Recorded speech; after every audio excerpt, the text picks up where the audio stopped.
Hi, this is Carrie Cooper for Guitar Center's Focus on Rock. I know what it's like to be dead.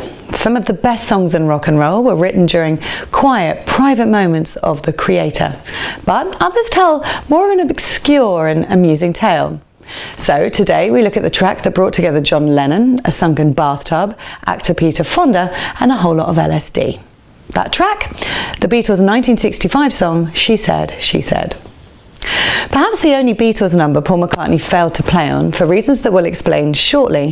The backstory to She Said, She Said is a session that would go down in hard partying history. It was August 1965 and the Beatles were deep in the throes of their second US tour.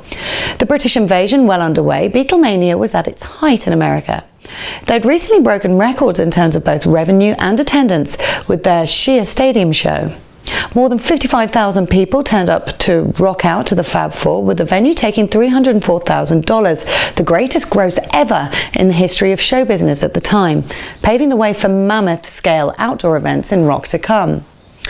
So given the frenzy surrounding the band at the time, it came as no surprise that when the group would take a few days off from the tour to rest their weary, aching, rocking bodies in a Spanish-style mansion in Beverly Hills, that the crazed fans would make it their business to turn up. Brian Epstein had rented the villa for a 6-day respite, but no sooner had they arrived, the house was swarmed by press and public, some even renting helicopters to try and catch a glimpse of their idols from above. Outdoor excursions ruled out, they set about inviting friends over, including fellow Help star Eleanor Bron, TV actress Peggy Lipton, folk singer Joan Baez, the Four Birds lineup and actor Peter Fonda. And on the 24th of August, they were all there, all except for Paul McCartney, and they dropped some acid. Years later, Fonda would write, "I finally made my way past the kids and the guards. Paul and George were on the back patio, and the helicopters were patrolling overhead.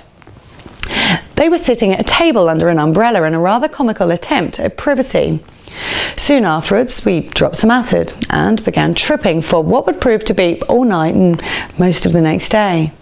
All of us, including the original Birds, eventually ended up in a huge empty and sunken bathtub in the bathroom, babbling our minds away."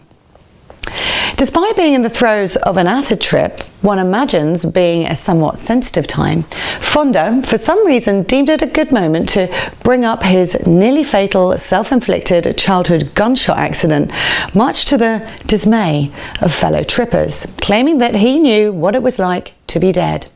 Lennon, unable to take the darkness of topics, snapped, "Listen mate, shut up about all that stuff. You're making me feel like I've never been born."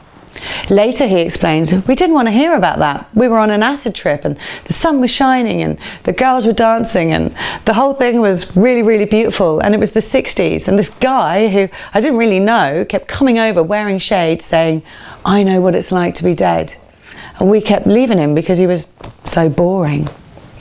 But Fonda's tale did inspire that final track that would be added to the Revolver sessions. Taking 9 hours to record, it's possibly the only Beatles track McCartney never played on. Going down as one of the Beatles' great unsolved mysteries, it's thought Paul stormed out following an argument, possibly due to being teased as the only band member who wouldn't partake in LSD.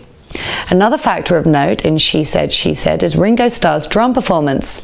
The fills beautifully executed, highlighting the raw and unique approach to playing he truly possessed. This is Carrie Cooper for Guitar Center's Focus on Rock.